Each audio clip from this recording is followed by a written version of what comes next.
Welcome back to Toil and Trouble, and this is day 2 of our live discussions. I'm your host, Jessica, of the Spinsters of Horror and our resident witch. Today we are back talking about topics inspired by the book Toil and Trouble, A Women's History of the Occult, with one of the authors, Melanie Anderson, and a bunch of special guests. And this panel will focus on the liberation and empowerment that is found through the occult and witchcraft. We will also touch upon the Glinda phenomenon and where historically witches are had to be either good or bad to be considered anything at all. This can further stigmatize practitioners, and we regularly see this in film and television, even today in 2023. So, to get us started, I'm going to be introducing our guests who bring with us a variety of experiences and knowledge on the topics that we're going to be talking today. So, our first guest today is the co author of the book, Melanie Anderson, the book Toil and Trouble, A Women's History of the Occult. She's an assistant professor of English at Delta State University, and she is the co author of Monster She Wrote and the co host of No Fear and the Monster She Wrote podcast. Her book, Spectrality in the Novels of Toni Morrison, I think I said that right, was the winner of a 2014 South Central MLA Book Prize. Welcome so much, and thank you for joining us, Melanie. Oh, thank you for having me. Thank you. Our next guest is Jen Adams. Jen is a writer and podcaster from Nashville, Tennessee. She co-hosts the podcast Psychoanalysis, a horror therapy podcast examining mental health topics through the lens of the horror genre, and the Losers Club podcast, a Stephen King podcast taking frequent deep dives in the book and adaptations of her favorite author, clearly Stephen King. Jen is a contributor and columnist for film at Bloody Disgusting, Rue Morgue Online, Dread Central, and Ghouls Magazine. She is the creator and the author of Strong Female Antagonist blog and will gladly talk your ear off about Final Girls, feminism, and Stephen King. Thank you for joining us, Jen. Oh, thank you so much for having me. Thank you. And our next and final guest is Margot the Witch. Margot is a Mexican trans woman and practicing witch. Coming from a long line of women who practice in the arts of the occult and spirituality, one of her main goals has been working towards helping decolonize one's craft and providing education on both open and closed practices. As a content creator, Margot uses her platform to highlight fellow queer and uh, BIPOC. I want to say BIPOC, but BIPOC creators on the spiritual space and then provides spiritual guidance through tarot readings on Twitch. Thank you so much for joining us, Margot. Hi, thank you for having me. Hi. So to kick us off, this these panels were inspired by the book Toil and Trouble. I read this book over the last couple of months, and there's just so many topics in this book that were being addressed, not just particularly about witchcraft, but the occult in general. Just women, non binary creators, individuals who have found some sort of empowerment or some sort of way of voice through the use of the occult. And with this book, I pulled out a couple of different themes and topics that I want to discuss. And in this panel today, we're going to be talking about empowerment and kind of politicizing and, educating more people about the occult and practices. And so our first question today is going to be for Melanie, our author. So like I said, the book Toil and Trouble shows women and non-binary individuals combining their interests and activities in the occult and witchcraft with their own personal politics to empower themselves as well as others. This is something that really struck me in this book. So I wanted to ask you, what do you think about the current rise of the occult and witchcraft today? Like we're seeing this resurgence again, as we see time and time again. Well, I feel like I'm not really surprised by the resurgence that's happening right now, because one of the things that, Lisa and I talked about a lot, and when we were writing Toil and Trouble, is how there seems to almost be this a couple things happening, but like maybe like a pendulum swing of resurgence of the occult, and then there's like a backlash against it in some ways, and then it kind of comes back. And it seems like there are moments in our history that are kind of preparing us for what's going on now, even though we're now in the 21st century, which is completely different than, say, people who were in like the 17th century, obviously. I'll just talk a little bit about, something I learned from the history and then kind of apply it to today. And that is when I was first reading supernatural and ghost stories by women to write about them, because I'm an academic, I'm a nerd. And there are all these stories where there could be like someone seeking spiritual help, or there'd be like a seance, or there was some aspect of spiritualism or the occult happening in these stories. And this was when I was in graduate school, and I had not really thought about how women who were involved in the spiritualist movement, well, women and men, but a lot of women, kind of became involved in social reform movements at the time. So, I have read like Harriet Jacobs' narrative, and when she left North Carolina and went up north, she ended up being helped by a Quaker couple. And I kept seeing the woman's name, Amy Post, mentioned when I would read about the Fox sisters. And so I kind of had this weird moment where I was like, why, as a person who was studying this and the writings of this time, why hadn't I ever put together before that women who were going to seances, women who were talking to spirits were also involved in, say, abolition or the temperance movement or, women's right to vote. I was reading a biography of the Fox sisters at one point, and they were communicating with Frederick Douglass. And I was like, I'd never thought about this before. And while we were working on Toil and Trouble, I started seeing places where women who maybe identified as witches or identified with the occult in some way became involved in second wave feminism, which was something that I had not really thought about before. So there always seems to be these moments where people who are involved in, say, occult activities or witchcraft are, historically have been marginalized, but that's also a place of resistance. And I think that's something we talk about in the book, that there's that pull and push and pull kind of thing.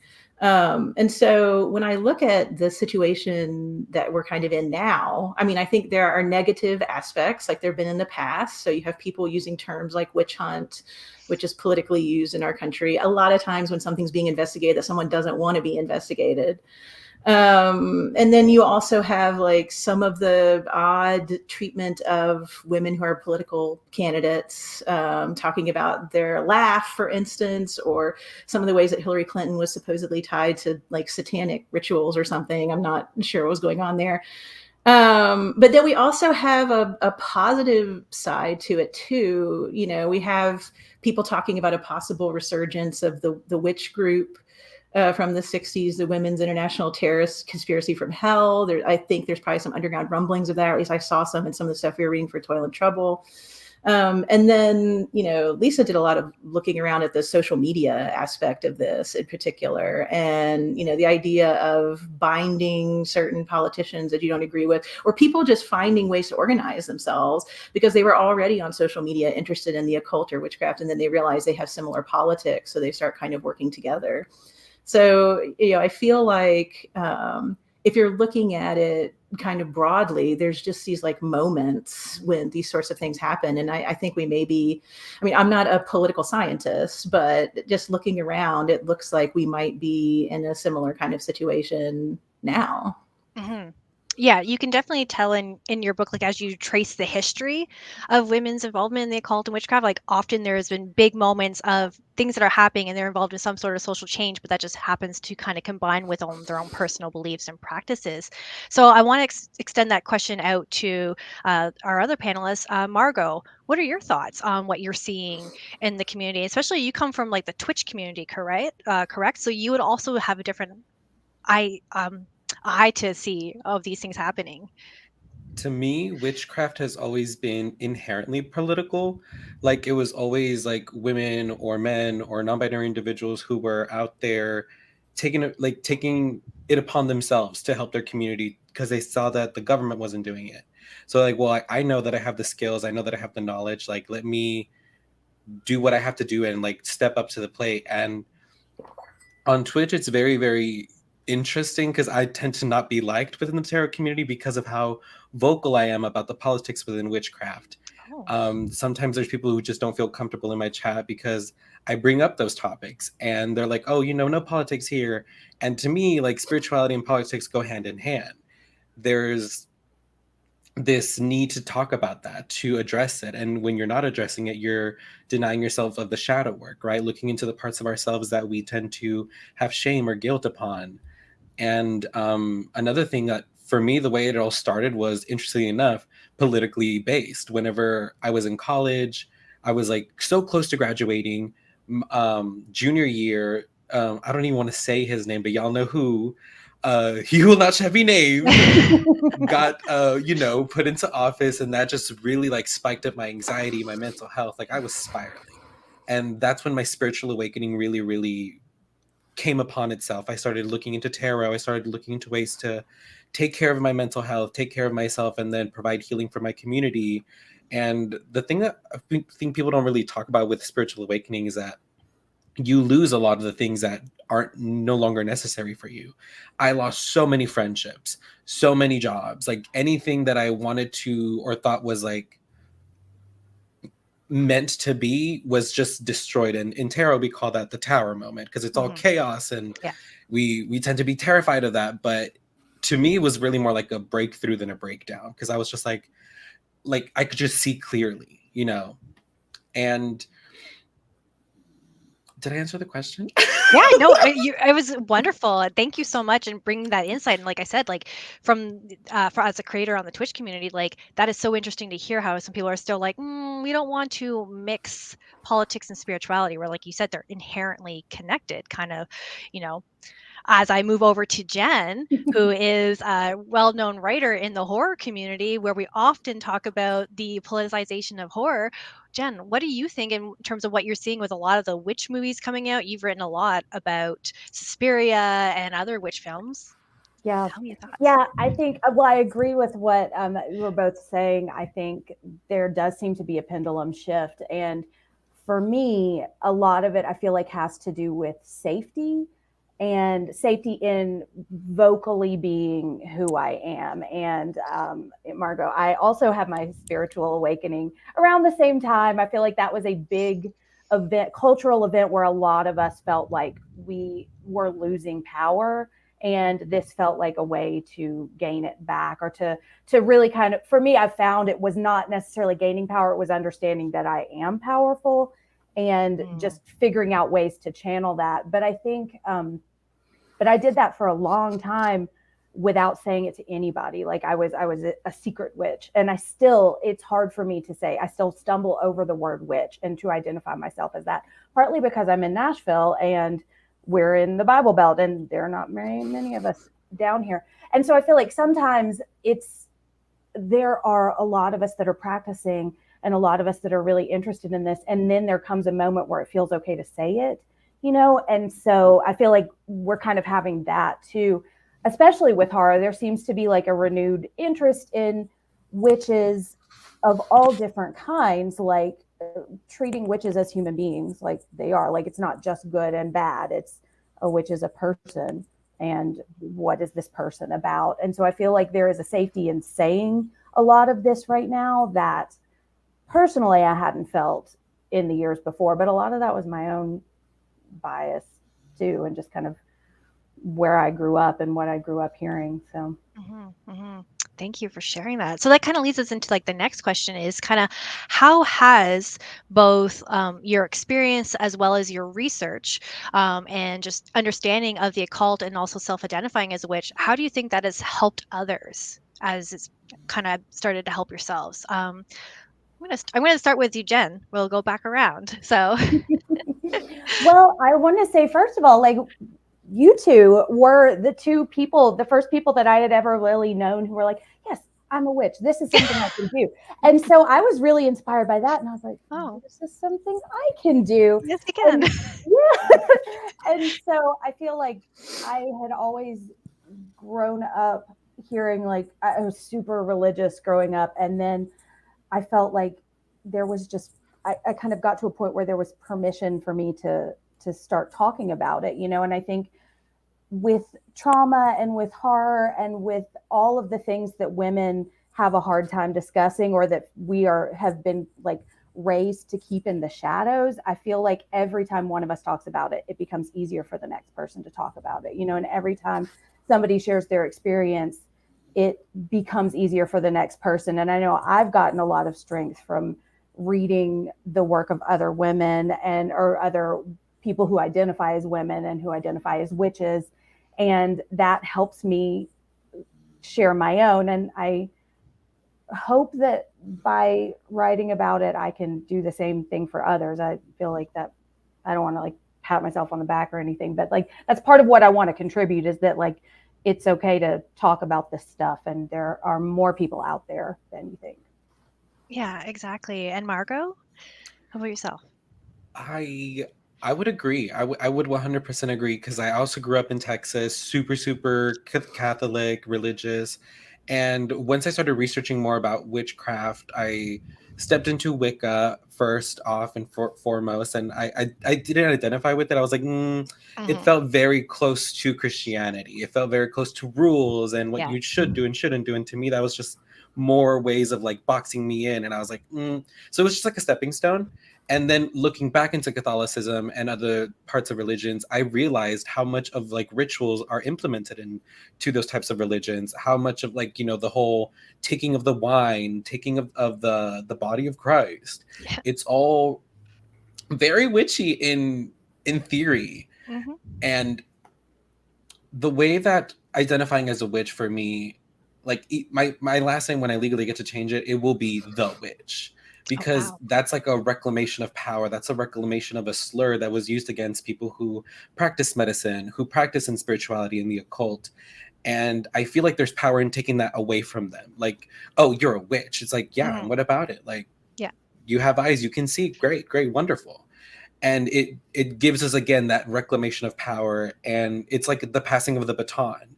Once someone else gets to speak up about it, it opens up so many paths for everyone else who's like witnessing that. That's how I've realized that's been happening a lot on Twitch, because I had people come into my chat and they talk about how, oh, my parents are super religious, or like, my family doesn't know that I do this in secret. And even when I shared that with my own family, they were like, oh, that's the devil's work. Or my mom's friends would be like, well, how do you know you're connecting to God or Mhm. spirit or this and that, and not the Satan? And I was just like, because I just know I'm doing it with good intentions. I'm not doing it to scam people. I'm not doing Mhm. it to Mhm. tell people like, you have a curse upon you, and if you pay me $1,000, I'll remove it. That's just not what I'm doing it for. I see Mhm. tarot as a form of self-reflection, as a way of looking into the mirror, the parts that we maybe not are paying attention to. And once we know where we are on that path, we can then decide for ourselves where to go. It's not set in stone, the future. It's what we make of it. Mhm. That's excellent. And Melanie, you come from a very academic angle at it, and I feel like your book is adding to the conversation, to the narrative of the history of women and involved. And so, how do you feel like your work helps that as well? Oh, wow. I hope that it helps by bringing attention to some folks in history who've gotten us to where we are now. I hope that it kind of helps people to see that this is a topic or this is a thing that has been going on throughout our history.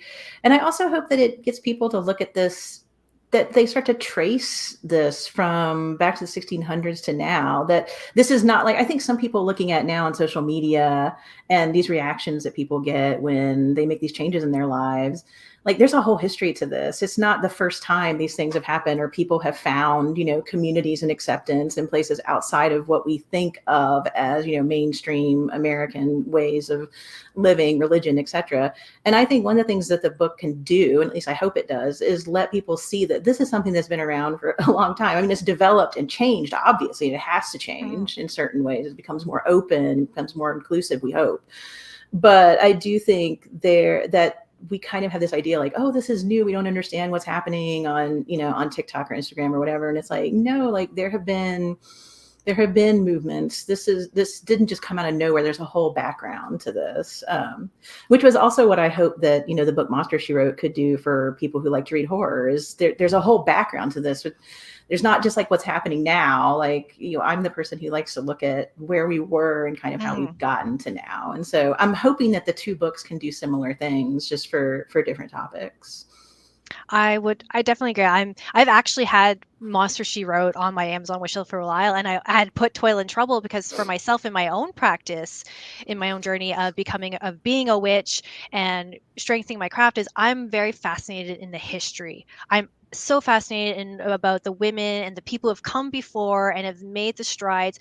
And I often find that a lot of things are not talked about, or they're starting to be talked about, the women and the people who are actually like the founders who did the work. Like, I always like to go back to Pamela Coleman Smith with the tarot, how she did not get credit for the work that she did in putting the tarot, and it's only just recently that her name is being put back on that deck. Or Doreen Valentine with the work that she did for uh Gerald Gardine's Wicca, right? Like Yeah. Mhm. Margot, I had the same experience when I first started to come out as witch. I'm like, oh, I'll go Wicca, and I was like, wait, this reminds me of Catholicism, the Roman Catholicism that I literally just got out of, and some things just don't feel right. And then reading the history of some of these women who did the work, and then we're like, oh yeah, now you're going the patriarchal route of this religion again. Mhm. And so I feel like the work that people are doing to bring more light to these individuals who don't often get talked about, or we don't know so much about their history or their involvement. Like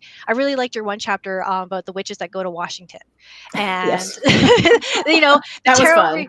that was fun, right? But learning about the different tarot readers that different politicians were going to, right? Mhm. You know, yeah, exactly, right. The They say that spiritualists. Queen Elizabeth had an astrologist that she would Yes, go to. exactly. Yeah. Like there's just this whole rich history of how the occult and women have always been involved in helping with big decisions or changes that are happening in our life.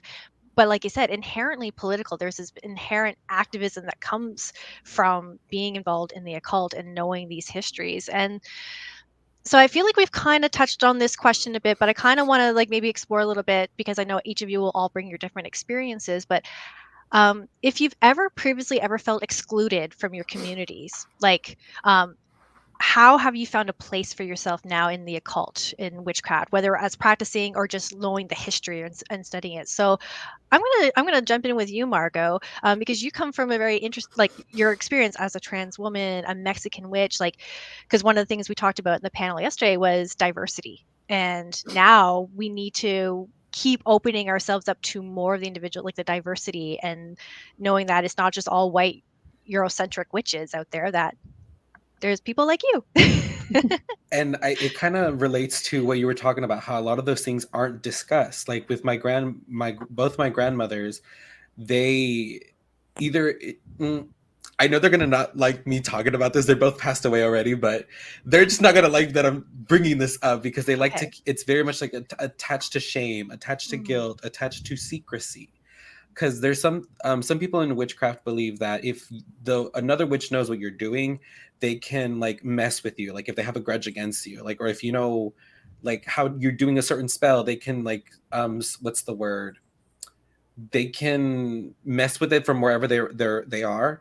And Okay. so that's why I myself don't talk about like spells on Twitch or how I go Mhm. about things. I keep it very private because like family wise. But I Mhm. know one grandmother from my dad's side, she used to dabble in a Ouija board, and it would Okay. only speak with her. Anybody else, the bed would start levitating, things would be thrown across the room. It only wanted to speak with her. My Okay. dad's a carpenter, so when she passed, I was like, what if you make a Ouija board so I could talk with her? And I consulted with the tarot, and it was like, no. It's just straight up, don't Okay. do it. You're gonna Okay. open a door and you don't know what's gonna happen. And I was like, okay, I'm gonna listen. And with my grandmother from my mom's side, it was more ancestral. It like we had ancestral altars, and to me, those are just things that were like in our culture. Like if someone had passed away, you'd build like a little shrine with candles, with mementos, with pictures, and that was just a way of like remembering them. And now looking back at it, I'm like, that is witchy, like in nature. That is ancestral work. And even like going back home, I see my mom having like all the pictures of everybody who's passed away, and I'm like, Mama, you're a witch. And she's like, no, like not at all. Like this is just what we do in our culture. And I'm like, this is what we've turned it into. Like, Mhm. because when we were colonized, right, we had to not say that's what we were doing, but then do it. And so that's Mhm. what's still like embedded in a lot of like Hispanic and Latin families. And my grandmother from my mom's side, she did angel work. Like she did like very like Mhm. with the Catholics, with the Catholicism, she had like an entire group of women that she would get together with, and they would perform different types of rituals and things of that nature. And she never liked it when I talk about it. She still doesn't like it to this day when I bring it up, because she's like, you're not supposed to. Like with that type of Mhm. work is very hush hush. Mhm. And I think I should just bring it up, just like to learn more about it.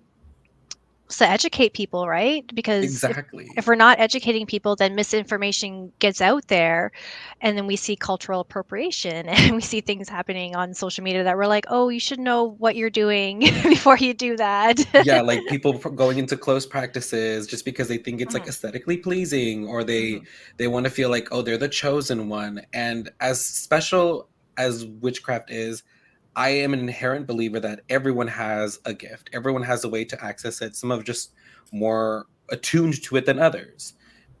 Some of it has to do like with family, with practicing. Some of it just has to do with like genetics. And with that, I say like it's important to definitely like do the research. That's like anytime someone comes to me like, oh, how do I start my journey? I'm like, read a book, research. And then they just roll their eyes and they're like, oh no, I don't want to have to read. I don't want to have to like look up and you know, do things of that nature. And I'm like, well, then maybe you're just not ready for that. You just want the because that's what I think I'm kind of against with like on media and witchcraft being popularized, is that it becomes an aesthetic. It becomes more about the look. It becomes more about the ooh, look at all these crystals and jars that I have. And the way that I practice my craft is very mundane. Broke witch mhm. shit is what I call Yes, it. yeah. Am I supposed to cuss? Can I cuss? You can go ahead. It's fine. Explicit content. Like when I take a shower, I, you know, imbue that with magic. That's a cleansing. Mhm, Whenever I'm feeling like icky vibes in the sky, I just put on my favorite music. And it's like the mm, sound cleanses all that nastiness. This morning yeah. I had a nightmare. I felt this spirit like all over the house, and I just kept waking up in shivers. And I would just wake up and be like, get the fuck out. And then I would just go back to sleep. And eventually it left. Yeah, yeah. Yeah. Oh, that's wonderful. Jen, how about yourself? As you're coming into your identity as a witch, how are you feeling that you found a place for yourself? Well, I think I feel like I feel like I've realized that like who I am is not a shameful thing. And I found that in the witch community or the occult community in a way that I have never found in any other community I've been a part of. Like I grew up in the Bible Belt, and my family is extremely religious. Like 5 minutes before we logged on, my mom sent me a Bible verse. Like where they don't know about my practice at all, because when I've tried to talk to my mom about who she voted for, she she screamed for God to take the devil out of me. And so I don't talk about it a whole lot with or at all with my family or with people that I know in person. Actually, this weekend was the first time I had ever talked to a person face to face about tarot and my tarot practice, and it was fantastic.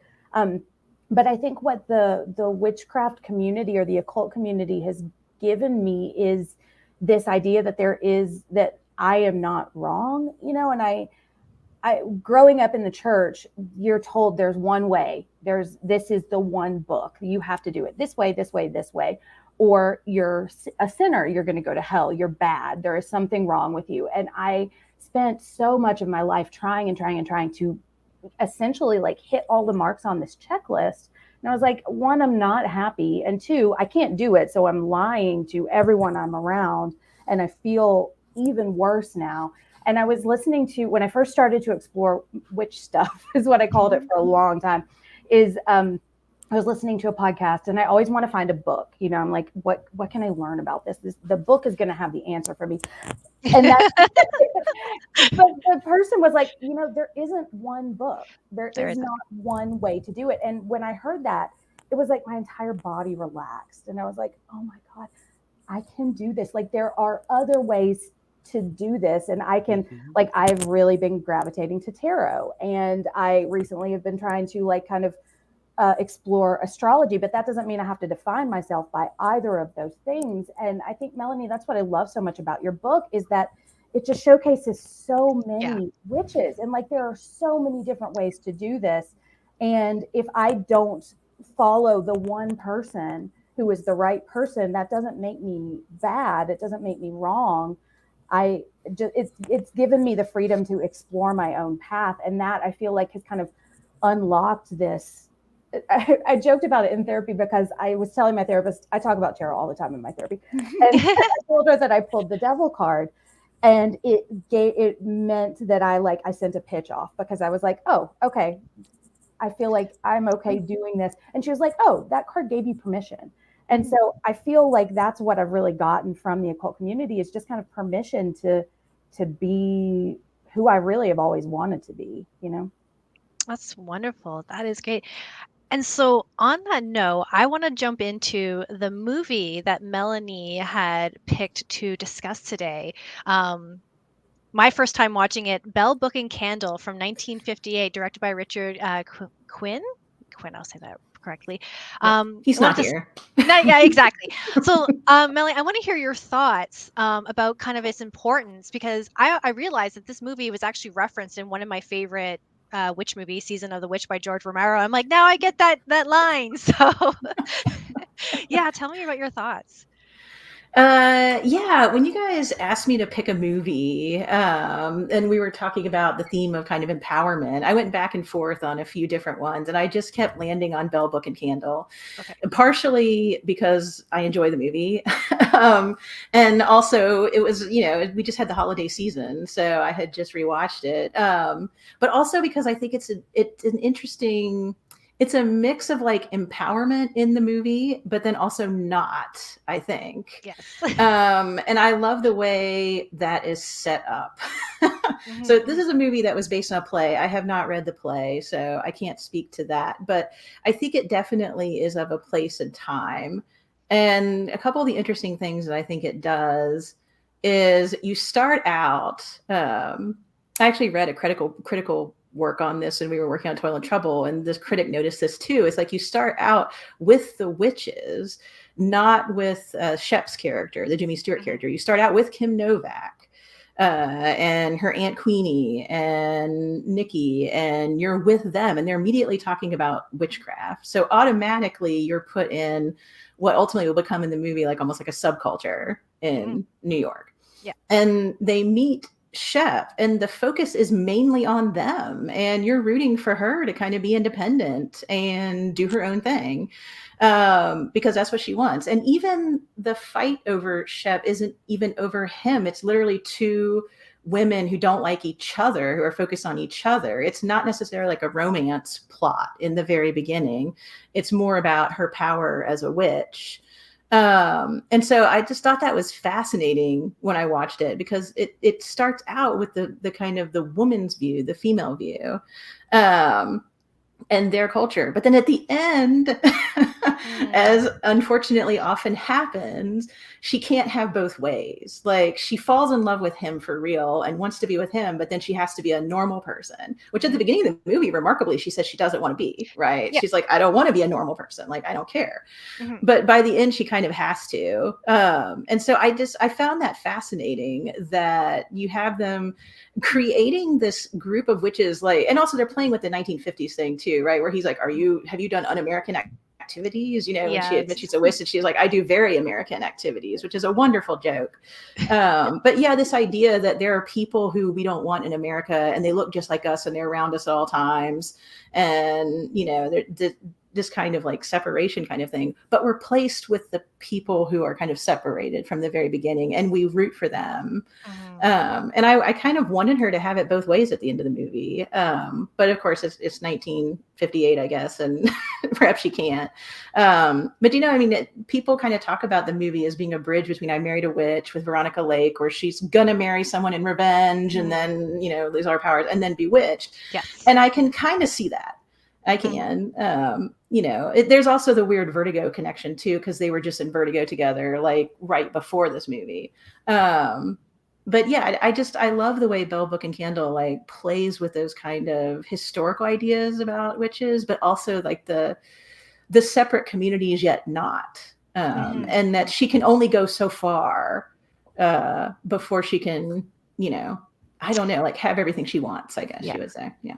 Well, like I said, I love that it gets they reference back to the idea of McCarthyism, right? Like Mhm. un-American activities. If you're considered a witch, right, you're kind of considered a communist. And, we saw that with Arthur Miller's The Crucible and all that, that his whole play on that. But like I said, I loved the film up until the last 20 minutes of it. I'm like, everything about her as a witch, I was like, yes, queen, do it. Like, beautiful outfit. She's very, I'm selfish. I like my soloness. She's got her cat pie wacket. And, like, I'm all with that.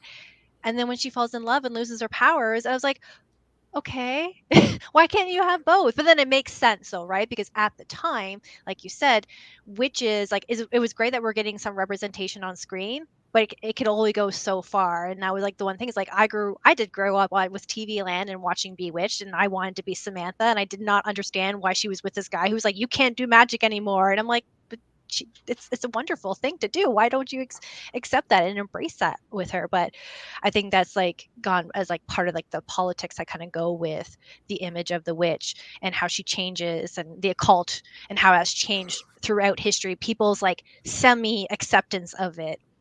It's there, but we don't really want to acknowledge that it's there. And for women, really their power should be coming from their the love of their heteronormative relationship, and the families they build that way. But yet I felt like in the film she had a wonderful family with her Aunt Queenie and her very queer brother. I was like queer coded. I'm like, no, Nikki is queer. And it was Queer. yeah, it was a great representation. Like, it was a great representation of that subculture of witchcraft and stuff and the occult. And I really appreciate getting to watch it for this, to have you talk about it. Do you have any other thoughts about the film and its representation? And I mean, I just kind of agree with everything that you're saying. Is that and I was sad that she lost her cat too, in addition to her yeah, powers, because he yeah, gives up on her as well. She has that whole debate with the cat. The cat does not talk, but she has this whole debate with the cat over what she should do, and when she starts moving in that direction, it's gone. I yeah, do think it's interesting that the movie ends. It goes off of the two of them together, having their happy ever after, and shows Aunt Queenie and Nikki, and they're just like, what? I mean, they're obviously like, whatever. And they mhm, go off and are doing magic as they like go down the mhm. street. And I thought that was a really interesting end, Yeah, because it puts it back where we started, which is with them, and them, those two characters choosing to do whatever they do, and that's to celebrate their magical life basically, and keep on being what they were before. So I'm sad for Kim Novak, but I thought it was interesting. They could have just stopped there, but they didn't. They kind of brought that back again, that there's these people did not make this choice, and they're happy. well, I think what that does kind of leads us into the next topic I want to discuss, because you see two very different dichotomies in Bell Book and Candle, and I think we see this all throughout 1950s with witches and stuff like that, is the good witch and the bad witch. Throughout the film Bell Book and Candle, Kim Novak's wearing red and black. She's very striking, typically like and then by the end of the film, she's wearing pastels, and she is, has her shop went from being African tribalism and like really occult to flowers of the sea. And I find this really interesting, and I tend to call this the Glenda phenomenon. It is also inspired by this book, but it's also been addressed in other areas as well, is the whole good witch and bad witch dichotomy.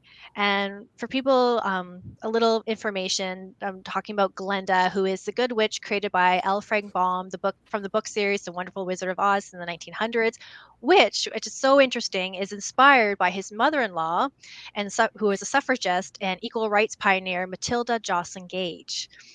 Who also wrote about the persecution of witches in her 1893 treatise called Women, Church, and State, which reframed the witch hunts as persecution against brilliant and intelligent women by the church and state, obviously. And then we get MGM's 1939 film, which infused the mainstream with this idea that you've got this beautiful, gorgeous woman, witch Glinda, in this beautiful bubble coming down and pitting our protagonist, Dorothy, against the unnamed wicked witch of the West, who is evil, and we're supposed to be terrified of her.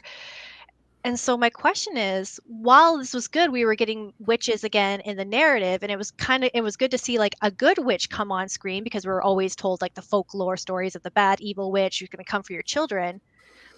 How do you think this helped or harmed the occult in any way. And I'm going to jump over to Jen first because you have children. And I don't know if you've shown them Wizard of Oz, but what are your thoughts about this? I have not shown them the Wizard of Oz, although they are very familiar with it because my mother-in-law is obsessed with it and has given them lots of like books. And so they know the dichotomy of the good witch and the bad witch. And I think that's, children are raised a lot of times with dichotomy. There's good and bad, and it's those extremes that really help us learn.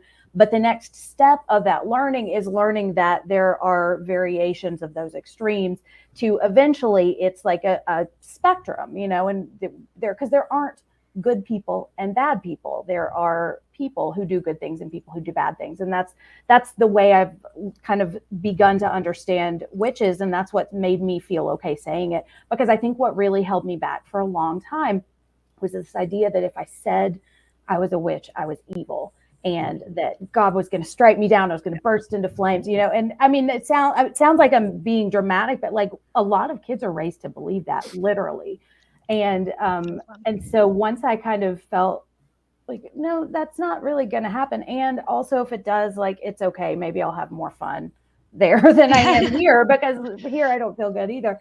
But I feel like there is harm, because it is taking an already othered character and just adding another side to it. It's not exploring who Glinda and the Wicked Witch of the West are as humans. That's why I love Wicked so much. Yes. Is we're like, well, everybody has motives. Even people that I despise and think are terrible, they're still humans and they still have reasons behind what they do. And that's what helps me understand people and understand who I am, because when I do something, it's not that I am good or I am bad. It's what I did was either better for me or better for the world, or worse for me or worse for the world. And that's what I really want my kids to understand. And so I think it starts with these dichotomies, but then we have to go the next step and we have to say, what is it that makes her good? Can the Wicked Witch do good things? Also, could Glinda do something bad? Which I think Wicked explores very well. Mm-hmm. I agree. Margot, what are your thoughts on the dichotomies? I think it both harmed and helped. Okay. The way that it harmed is that it made us think that everything is like separated. Like, again, that very black and white thinking growing up as kids. And I think that when we come to maturing, we realize, like how Jen said, there is so much more gray area. There's so much spectrum. Like when I first started my craft, I was like, oh, I'm not going to hex or jinx anybody because I don't want that to come back to me threefold. But now I don't even believe that things come back threefold, because obviously, like, don't just jinx somebody who cut you off at the road. Like that's a waste of magic. Mm-hmm. But like, if there's someone who's an abuser, someone who is, a murderer, or like, terrible, terrible people on this planet, those are the people that you can definitely like sprinkle a little fairy dust on. And that I believe that's called baneful magic, which mm-hmm. also does take a toll, because the way I like to visualize magic is you're standing on a pool and the other person's standing on the other side of the pool, and you have this huge rock and you want to get the person wet. So the way you do that is you throw the rock in the water to splash them, and they will get splashed. But if you're not protected, if you're not taking protective measures, you're going to get wet mm-hmm. too. Mm-hmm. And no matter how wet, like you might get, or the other person might get, like it's still, there might be like a little, what's the word? The backsplash. Like you're going to, it's going to happen. Like, yeah. And I love series that explore all of that. There is this one TV show series that is my absolute favorite, Motherland, Fort Salem on Hulu. Oh, okay. And it's very matriarchal witchcraft. It talks about how the witch hunts in like way back when. And this one witch in particular, Sarah Alder, she took it upon herself to save the other witches. She told the American generals, give us a place to fight in your army and we will do so. Like, treat us as human beings and we will win your wars. We will, take care of everything. And so now they have this militarization of witchcraft where every woman, like at the age of 18, gets the call, and they become, what's the word, when they become drafted into like the witchcraft military, and all the men take the more traditional feminine roles where like they're the caretakers, they're the ones who prepare the weapons for the women, and like all the women on that show also tend to have like 3 husbands, because like you try to get Yeah. as many witches as possible. And I just love that difference of like that entire switch, because we're so used to seeing it in the exact opposite, like, oh, you know, if you're a feminine witch, you're very like of the home and of the heart, of love and light, and this is just an entirely different version. And they also have a lot of like non-binary characters, lesbian characters, bisexual characters. And originally it was going to be a book series, but unfortunately, like they weren't publishing it, so the author was just like, well, fuck it, I'm going to go ahead and make an entire TV show series about it. That's awesome. And I highly recommend it. Highly recommend it, because it does discuss a lot of that, because obviously there's some witches who don't want to fight in the army, and they're very like the bad witches. Oh, okay. And we tend to learn later on that neither side is good or bad. There's people are nuanced, and there's complex things. And so, Melanie, what are your thoughts on that dichotomy? And I mean, very similar to what's already been said, really. I mean, I think it was kind of a simplification. It's good to show a good witch, which is, you know, different than, as you had said, with the fairy tale representation. I mean, she's almost like a fairy godmother type character to a certain extent. But yeah, it just was, you know, it was an extreme simplification of it, like a bifurcation of binary good and bad. And immediately when I saw this question, I thought of Wicked, because yeah, I mean, it complicates it in such an interesting way. And I was also thinking too, you know, this is another movie, I guess it's for kids, but you know, Kiki's Delivery Service was fascinating to me. When I watched it, I was like, this is a movie about a witch. Like, I was not going into it in that kind of mindset. And this had been a few years ago. And I mean, the whole movie is about this girl who's turning 13 and is going to become a witch, and she has to go away and find a town to help. And like, it's just completely part of the world and completely accepted. The point of the movie is not anything about like how the people react to her per se, except they haven't had a witch in the town for a while, so they're like, this is wild. But I just thought that was fascinating, because like when I was a kid, I don't recall watching many movies where that was just a thing. Like I would have found that, I think, surprising if I was a kid and watched it. So I don't know, I do think that you can watch The Wizard of Oz now, but I think you do need to think about like what other options are there at this point. I think it's interesting too, because we get a lot of in like knowing the history, right? Knowing the people, like the history of Matilda Jocelyn Gage and how she inspired Frank Baum's work. And once again, it leads back to politics. These women being involved in these social movements, which I think is super interesting, because as someone myself, grew up on The Wizard of Oz, struggled with that same dichotomy, being like, I can't say if I'm a witch, I have to say, am I good or bad? And often when I'm like, I'm just a witch, I'm a complex, nuanced individual. But at the same time too, though, I find sometimes that dichotomy can sometimes hurt our intentions to help change the world, because often people are just like, well, you consider yourself a witch, then you're somehow connected to Satan and you're going to eat babies. Like, no, I'm fighting for my bodily autonomy and for the rights of all other people around me. I just happen to identify as a witch. So I find like it's good, because we change the narrative that, you know, witches are not all evil, like child eating crones.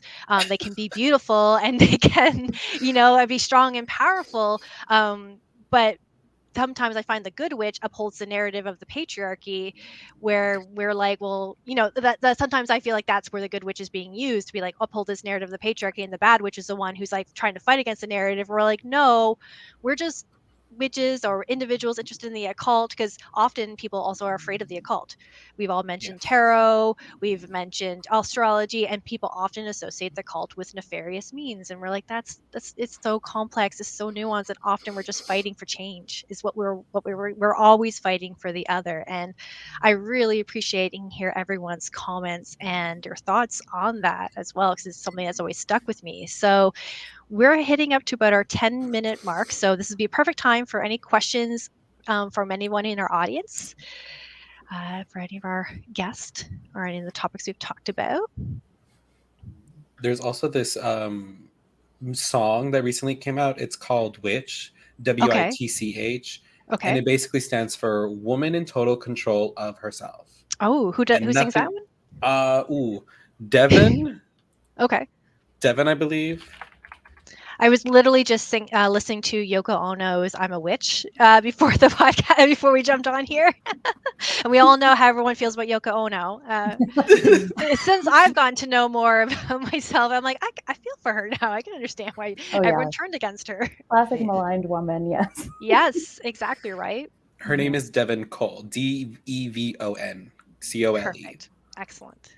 It's a great song. No questions yet. Well, as y'all were talking about The Wizard of Oz, I remembered this movie that I was obsessed with when I was a kid, which was Bedknobs and Broomsticks. Did any of you watch? Yes. Oh, I saw yeah. it when I was a kid. Yeah. I remember I was obsessed with that movie, and it's Angela Lansbury that's my favorite Angela Lansbury performance, I think, partly because I just have this nostalgia for it. But she is just a practicing witch, and she's also kind of like a school marmy kind of character, Mhm. you know, and there's no judgment cast upon her either way. And Mhm. I don't think that I realized how much I had internalized that as I was growing up, that like this is just something that people do, and that's a part of her personality, you know. That's a great Well, picture. Yeah. I was just reading about Mary Poppins. I was reading about and how originally, like, she is actually considered a witch, and in the books, in the original book series and stuff like that. And they changed it a little bit in the films that we saw with Julie Andrews. But at the same time, too, I always considered her a witch, and she was firm, and she just wanted to help the kids change and move forward. And I really love that film too, because you have that mother who's an activist. She's an early suffragist, and Instead of a broom, she was using a parasol. exactly. Right. So I have a question here from Shady Cat Lady. Have you all seen The Love Witch? And if so, what do you think about the depiction? Of course, I've seen it, but I want to open this to the floor. I've only seen like GIFs on Okay. Tumblr way back when, and I don't know too much about it, so I can't speak on it, but I would love to hear what y'all have to say. Melanie, have you seen it? I have. It's been a bit. Okay. It's been a few years. I remember enjoying it. I love the kind of Technicolor throwback, feeling like a 60s horror movie. I think she's an interesting character because, we're traveling with her. We feel for her. We know that she's gone through something in her past that's affected her deeply, but also she's kind of a serial killer. And so, you have like, I guess, good and bad in one. Like it's a more complicated picture, than you would have in like a typical 60s or 70s horror movie about a witch. And I remember liking the way that aspects of the practice of witchcraft was portrayed in the movie too. Yes. That you could tell that, this could be like a realistic portrayal of someone's belief system. I'm not saying they'd be killing people, but like, the stuff that she does when she's moving around. Yeah. Jen? I have seen it. It's one that I sometimes put on in the background when I'm working because the aesthetics of that movie are just gorgeous. So and gorgeous. I know, and I can just like drink in everything with it. I agree. I think the practicality of how she practices, that was a real kind of awakening for me. Like that was the first time I'd ever seen a witch bottle. And not just that, but it was the first time I think I had ever seen a tampon that was not presented with shame. And I was like, Yes. this is just a piece of who I am. And that's not something I should have to feel bad about. And yeah, when I say, I go back to that Jennifer's Body thing where, yeah, but she's killing the bad guys. So yeah, it's justifiable. I, for the record, do not think it's okay, but it does have that kind of. I love how she is really taking care of herself, and if other people happen to fall because of that, then that's not really her problem, Yeah. I've seen The Love Witch and I own it, and it's one that I have a love-hate relationship with because aesthetics, it is gorgeous. It really hones back to that early 1960s, 70s type of witchcraft and stuff like that.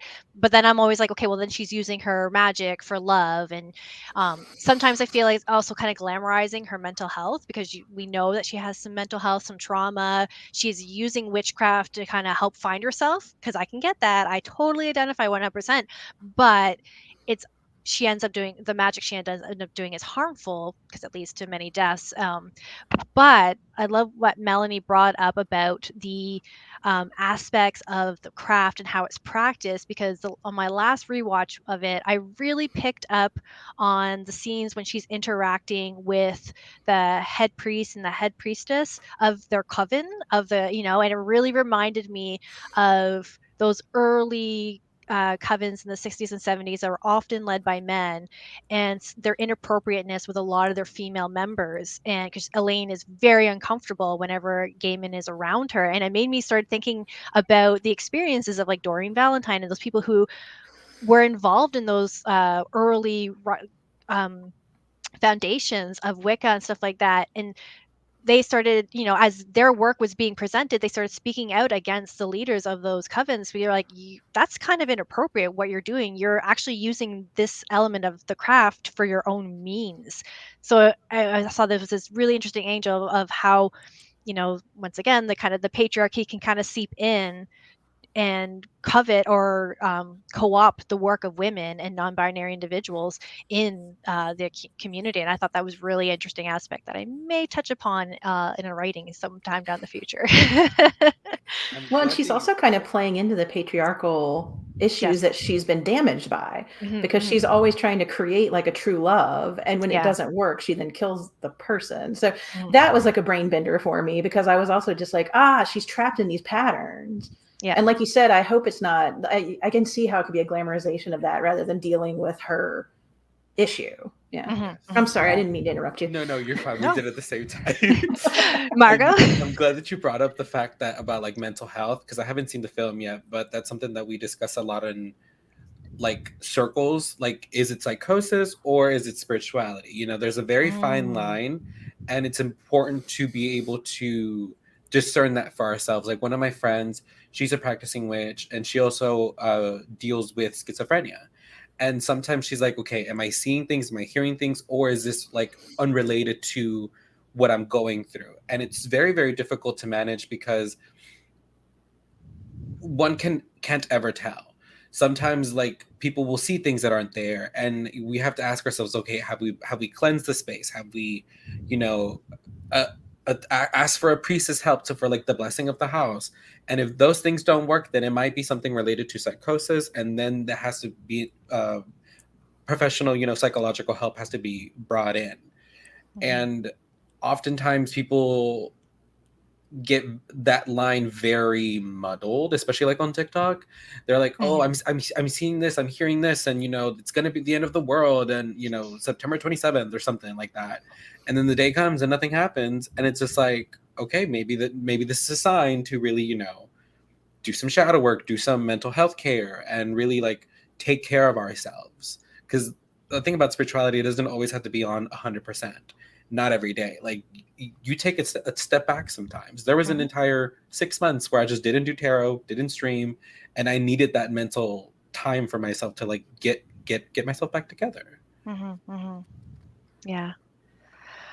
Wow. Thank you guys so much for this wonderful hour. We're coming to our end of our hour mark, so I don't want to keep anyone too much longer, so we can all enjoy the rest of our Sundays. I just want to thank you all so much, Melanie, Jen, and Margot, for being here and joining me today and having this conversation. I've learned a lot, and I hope everyone who's watching has learned a lot. So what I want to do now is just kind of go around and plug any projects that you're working on, your social media, and where people can find you at. So let's start with Melanie. Hey, well, I guess I'll plug the 2 podcasts that I'm on. So I am a co-host on 2 podcasts related to horror. One is the No Fear Cast, KNOW. We're in our 7th season now, I think. And then I'm also, Lisa and I co-host the Monster She Wrote podcast, which is a spin-off podcast from the book, and we talk about women creating in the darker genres. That's our tagline, and we have a lot of fun over there. So if you like reading books and you want to hear us talk about them, please join us. Or even No Fear, if you like talk about horror tropes, we have a lot of fun over there as well. Of course, there's Toil and Trouble, which Jessica is showing off for me there. And Toil and Trouble can be bought wherever fine books are sold. You can also go direct to Quirk Books, quirk.com, to get the book that way. Anyone who gets the book and reads it, I really, really hope you enjoy it. And thank you so much for having me. Thank you. Margot? You can find me on Twitch at Margot the Witch. I'll probably be doing tarot later today, if not tomorrow. I do end up charging because, it pays my bills. So if you're explaining something free, I'm sorry, that's not going to happen. It's an But exchange. yeah, and I do have like reviews on Google, so you can check me out and, see that I'm legit, or whatever decision you bring upon that. We are working on raising some funds for some legal matters that I've found myself upon related to, again, politicism and witchcraft. And I hope to see y'all there. Thank you so much for having me. It's been a blast. Thank you so much, Margot. And Jen? You can find me on Twitter and Instagram at Jim Ferratu, and you can find me co-hosting the Psychoanalysis podcast, which is about her through the lens of mental health. So we talk about a lot of how that is reflected in the stories that scare us, and then also Stephen King on the Losers Club podcast, which I just have so many thoughts about. I love him. But I have 2 columns that might be interesting to people who are interested in this topic. At Dread Central, I write Matriarchy Rising column, which is about feminism in horror. And then I have a column at Rue Morgue called All of Them Witches, which is about witches in film. And I was a little infrequent last year, but I'm hoping to be much more regular with writing that this year. So. It just sounds like that was just 2022 for a lot of people. I know for me too. We just made it out. Now we're into 2023. So, and everyone who knows me and who's here, Spinsters of Horror, you can find us on Facebook, Instagram, Twitter at the Spinsters of Horror, and I'm also under at Spectral Jess07. People will be able to watch this later on in our YouTube channel. And I want to thank so much again to Kelly, who is normally the star of the shows. She's being our tech gremlin for me today as we do this. So I just want to thank everyone for being here, for tuning in, and I hope everyone has a wonderful weekend. Thank you so much.